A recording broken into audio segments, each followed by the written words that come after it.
Assalamualaikum warahmatullahi wabarakatuh. Alhamdulillah alamin hamdan na'imin hamdan syakirin.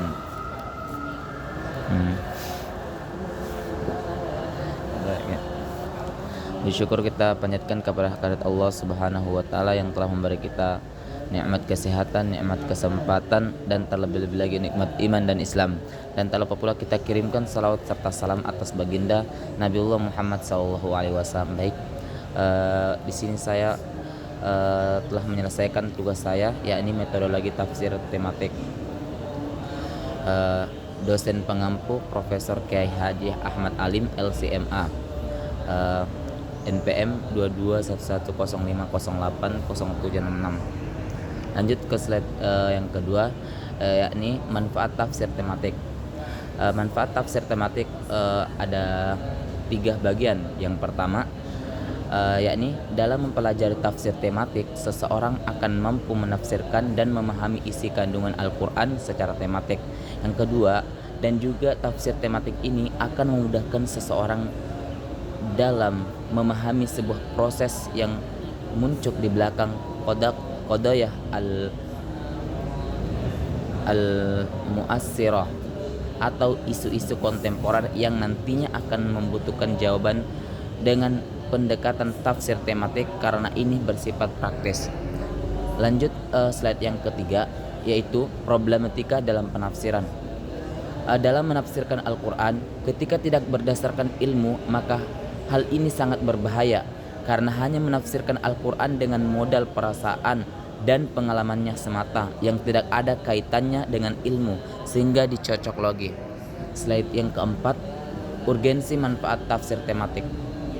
Urgensi manfaat tafsir tematik ada 2 macam. Yang pertama, dapat mengetahui hubungan seseorang dengan persesuaian antara beberapa ayat dalam satu tema pembahasan.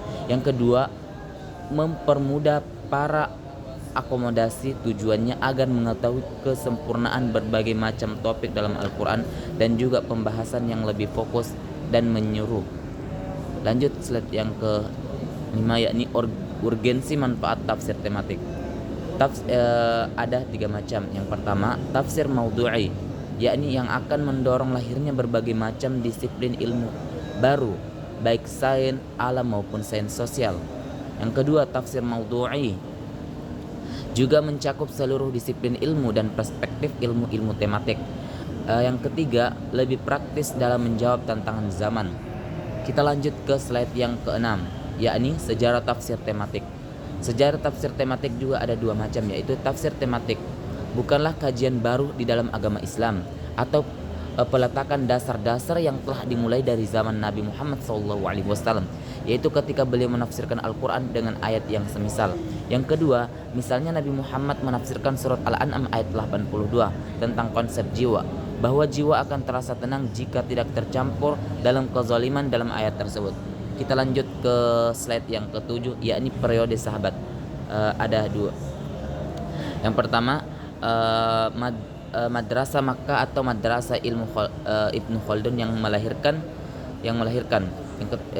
mufassir terkenal seperti ia Mujahid bin Jubar, Ikrimah Maula Ibnu Abbah Tuwas al-Yamani, dan Ati bin Abi Rabah.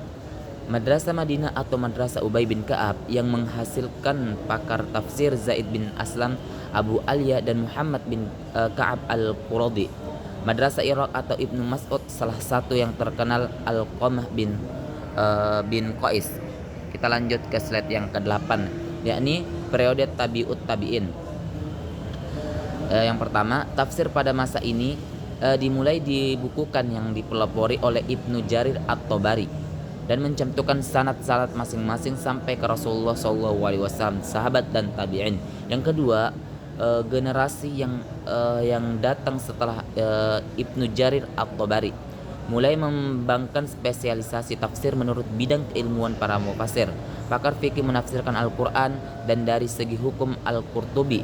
Pakar sejarah melihatnya dari sudut sejarah seperti At-Salabi dan Al-Kazin dan seterusnya. Kita lanjut ke slide yang ke-9, yakni periode masa setelahnya.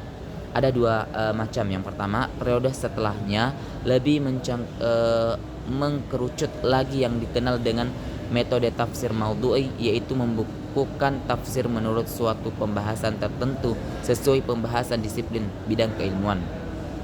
Seperti yang ditulis Zarkashi dalam Burhanan dan Ibnu Qayyim dalam kitabnya At-Tibyan.